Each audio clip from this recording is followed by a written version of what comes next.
Нека умът ви бъде отворен за учене, развитие и адаптиране към промените.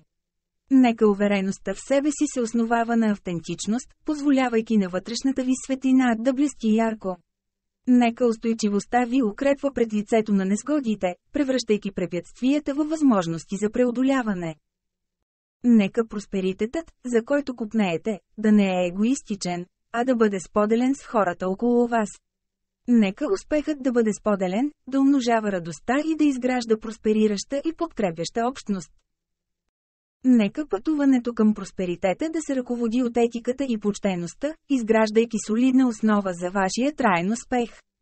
Нека всяко постижение да се отбелязва със смирение, като се помнят корените и уроците, научени по пътя.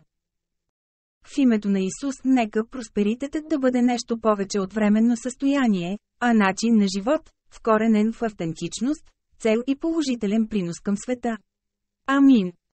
Нека умът ви бъде отворен за учене, развитие и адаптиране към промените. Нека увереността в себе си се основава на автентичност, позволявайки на вътрешната ви светлина да блести ярко. Нека устойчивостта ви укрепва пред лицето на несгодите, превръщайки препятствията във възможности за преодоляване. Нека просперитетът, за който копнеете, да не е егоистичен, а да бъде споделен с хората около вас. Нека успехът да бъде споделен, да умножава радостта и да изгражда просперираща и подкрепяща общност. Нека пътуването към просперитета да се ръководи от етиката и почтеността, изграждайки солидна основа за вашия траен успех. Нека всяко постижение да се отбелязва със смирение, като се помнят корените и уроците, научени по пътя.